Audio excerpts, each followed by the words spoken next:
La plupart des gens qui t'entourent veulent réellement ta réussite à condition que ta réussite ne dépasse pas la leur. Loi numéro 1 du livre de Robert Greene, les 48 lois du pouvoir, n'est jamais surpasser le maître. Les gens qui sont notamment au-dessus de toi, que ce soit dans ton travail, ton patron ou dans ta famille, ton oncle ou tes parents, doivent toujours se sentir supérieurs à toi si ton désir est tout simplement de les impressionner ou de les plaire.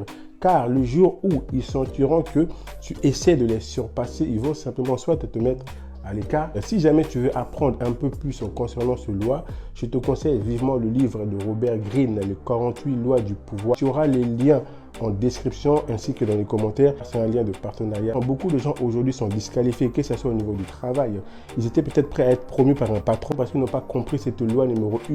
Ils ont fait les mauvais choix, les mauvaises décisions qui les ont disqualifiés. Dans ce livre-là, tu auras beaucoup d'éléments qui te permettront de mieux comprendre cette loi. Tes amis et tes proches te feront plus de mal que tes ennemis, car tes amis et tes proches, tu ne t'en méfies pas, contrairement à tes ennemis. Ce n'est pas quand tout va bien dans ta vie que tu reconnaîtras tes vrais amis et ceux sur qui tu pourras compter. Mais bien évidemment, c'est quand tout ira mal dans ta vie que tu reconnaîtras tes vrais amis et sur qui tu pourras compter. Loi numéro 2 du livre de Robert Greene, ne vous fiez pas à vos amis, mais utilisez vos ennemis. Gardez-vous de vos amis car beaucoup vous trahiront par envie, d'autres se montreront tyranniques. Si vous engagez un ancien ennemi, il vous sera beaucoup plus loyal qu'un ami car votre ancien ennemi devrait faire ses preuves. Contrairement à votre ami, vous avez beaucoup plus à craindre d'un ennemi que de votre ami. Beaucoup de gens aujourd'hui sont remplis de haine, d'amertume, de colère parce qu'ils ont été trahis par un ami ou par quelqu'un de proche à qui ils ont fait confiance. Loi numéro 3 du livre de Robert Greene, les 48 lois du pouvoir. Dissimulez vos intentions. Maintenez votre entourage dans l'incertitude et le flou en ne révélant jamais le but, ce qui se cache derrière vos actions.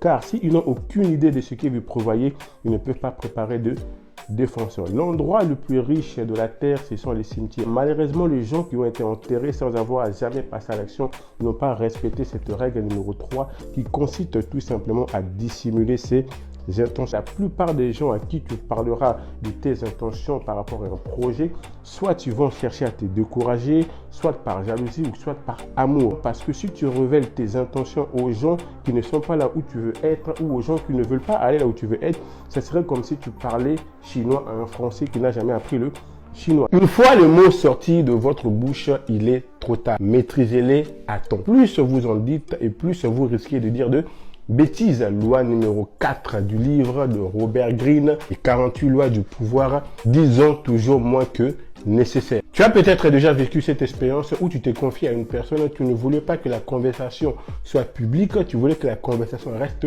privée. Mais quelques temps après, tu t'es rendu compte que tout le monde était au courant. Tu as peut-être aussi déjà vécu cette expérience où tu as regretté tout ce que tu as dit auparavant par rapport à un sujet ou par rapport à quelque chose. Et tout simplement parce que tu n'as pas respecté la loi numéro 4. Beaucoup de gens te critiquent, te jugent sur la base de tes propres paroles. Moins tu en diras, moins les gens auront l'opportunité de te critiquer, de te juger, voire de te calomnier. Protégez votre réputation comme la prunelle de vos yeux. Loi numéro 5 du livre de Robert Greene, les 48 lois du pouvoir. La réputation est la pierre angulaire du pouvoir. À elle seule, elle peut vous permettre de gagner et d'impressionner.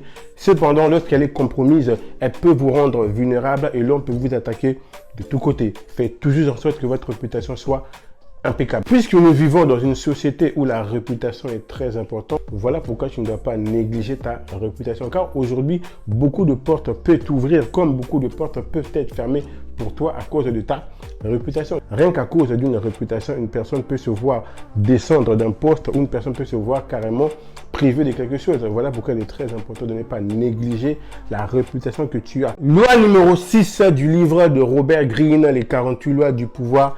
Attirer l'attention à tout prix. Les gens jugent tout par l'apparence. Ce qui n'est pas visible ne compte pour rien. Ne vous laissez pas noyer dans la foule et noyer dans l'oubli, mais soyez un aimant qui attire les regards. Si ton désir est d'être un homme de pouvoir, d'influence, tu dois attirer l'attention. Vaut mieux être attaqué, calomnié, injurieux que être ignoré. Le monde est attiré par des personnes qui sont différentes. Si tu veux attirer l'attention, tu dois être différent. Tu dois fonctionner différemment des autres. Comme on dit, tout ce qui ne dérange pas se range. Mais si tu veux attirer l'attention, tu dois être différent. Tu dois penser différemment.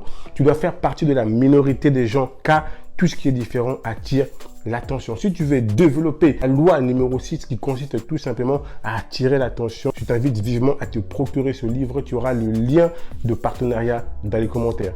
Passe à l'action.